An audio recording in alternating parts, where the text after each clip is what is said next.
মহানায়ক উত্তম কুমার তার সময়ে সিনেমা করার জন্য প্রত্যেক ছবি পিছু বা প্রত্যেক সিনেমা পিছু কত টাকা নিতেন সেই কথা কি আপনার জানা আছে? যদি আপনি শোনেন মহানায়ক উত্তম কুমার প্রত্যেক সিনেমার জন্য কত পারিশ্রমিক নিতেন, আপনার চোখ কপালে উঠতে বাধ্য। উত্তম কুমার সর্বকালের নায়ক। উত্তম কুমার এভারগ্রিন। তার মতো অভিনেতা আজও কেউ হয়ে উঠতে পারেননি। তার হাসি, তার ঢেউ খেলানো চুল, তার সিগারেট খাওয়ার স্টাইল, আর সবথেকে বড় কথা তার অভিনয় দক্ষতা আজও মানুষের মনে অমলিন হয়ে আছে। বাঙালিয়ানায় টইটম্বুর উদযাপন সবটাই বাঙালি সেই কোন কাল থেকে অনুকরণ করতে চেয়েছে। বাংলা চলচ্চিত্রের স্বর্ণযুগে তিনি ছিলেন এমন এক হীরের টুকরো যার দিকে তাকালে চোখে অন্ধত্ব নেমে আসবে জেনেও চোখ ফেরানো যায় না। আমরা কথা বলছি মহানায়ক উত্তম কুমারকে নিয়ে, যে উত্তম কুমারের বিকল্প আজ পর্যন্ত তৈরি হয়নি। উত্তম কুমার মানেই সিনেমা হলে তিল ধারণের জায়গা নেই। সেই সময় মহানায়কের নায়িকা হতে চেয়েছেন এমন অভিনেত্রীর সংখ্যা একেবারেই কম ছিল না। মহিলাদের ক্রাশ ছিলেন তিনি। মনে মনে উত্তম কুমারকে অনেক মেয়ে স্বামী হিসেবে ভাবতে শুরু করেছিলেন। তবে আজও সমানভাবে মানুষের মনে জায়গা করে রয়েছেন মহানায়ক উত্তম কুমার। তার সময়কালে অসংখ্য হিট ছবি তিনি দর্শকদের উপহার দিয়েছেন। তার নামে রয়েছে একটি মেট্রো স্টেশন। তবে জানেন মহানায়কের পারিশ্রমিক কত ছিল? চলুন এই ভিডিওতে সেই নিয়ে আলোচনা করছি। বর্তমান সময়ে ছবির ধরন যেমন বদলে গেছে, ঠিক তেমনিভাবে শুটিংয়ের ক্ষেত্র পরিবর্তন হয়েছে। সাদা কালো সিনেমা এখন রঙিন সিনেমায় পাল্টে গেছে। ছবির বাজেট থেকে শুরু করে অভিনেতাদের পারিশ্রমিক সকলই বেড়েছে। শোনা যায় সেই সময় উত্তম কুমারের ভরা বাজার ছিল। তার চাহিদা এতটাই বেশি ছিল যে পরিচালক প্রযোজকেরা যে কোনো মূল্যে তাকে সিনেমায় নিতে চাইতেন।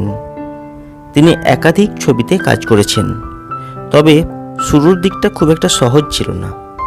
প্রথম দিকে বেশ কয়েকটি ছবিতে তিনি অসফল হলেও পরবর্তী তার সবকটি ছবি হিট হয়েছিল। তিনি বাংলা ছবির প্রথম মহানায়ক যিনি সিনেমার ম্যাটিনি আইডলের তকমা পেয়েছেন। সেই সময়কালে উত্তম কুমার এক একটি সিনেমার জন্য আনুমানিক 2.5 থেকে 3 লক্ষ টাকা পারিশ্রমিক নিতেন। সেই স্বর্ণযুগে এই পারিশ্রমিক যে কতখানি ভারী অঙ্কের তা নিশ্চয়ই বুঝতে পারছেন। অন্য অভিনেতা অভিনেত্রীদের তুলনায় মহানায়কের পারিশ্রমিক ছিল একেবারে ভিন্ন। তিনি যে টাকা নিতেন সেই টাকার ধারে কাছে অন্য অভিনেতারা কেউই থাকতেন না। কিন্তু যে কোনো মূল্যে উত্তম কুমারকে পরিচালক এবং প্রযোজকেরা নিজেদের সিনেমার জন্য নিতেন। পরে অবশ্য শোনা যায় শেষের দিকে মহানায়কের পারিশ্রমিক কিছুটা বদলেছিল। উত্তম কুমারের প্রথম ছবি ছিল দৃষ্টিদান। দৃষ্টিদান ছবিটি মুক্তি পায় 1948 সালে।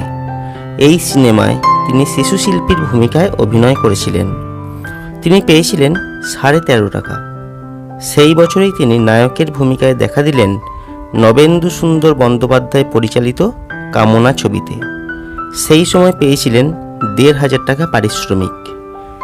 এর কয়েক বছর পরে তিনি নিজের নাম বদলে অরুণ কুমার থেকে হয়ে উঠলেন উত্তম কুমার।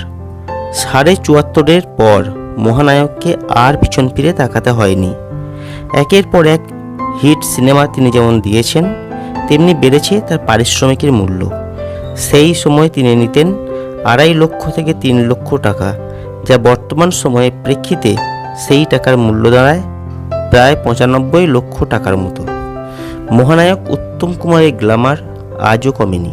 আজও বাঙালির মনে তিনি স্বমহিমায় প্রতিষ্ঠিত। প্রতিটি বাঙালি উত্তম কুমারকে ভালোবাসে, উত্তম কুমারের সিনেমা দেখতে ভালোবাসে। যে পারিশ্রমিক তিনি নিতেন অর্থমূল্যে তা যেমন অনেক বেশি ছিল, ঠিক তেমনিভাবে যে অভিনয় দক্ষতা তিনি দেখিয়েছেন তার তুলনা হয় না। এই হলো মহানায়ক উত্তম কুমার সম্বন্ধে এবং মহানায়ক উত্তম কুমারের পারিশ্রমিক সম্বন্ধে ছোট্ট একটি ভিডিও। কেমন লাগলো এই ভিডিও কমেন্ট করে জানাবেন। যদি ভালো লাগে লাইক করবেন, শেয়ার করবেন, চ্যানেলটিকে সাবস্ক্রাইব করবেন।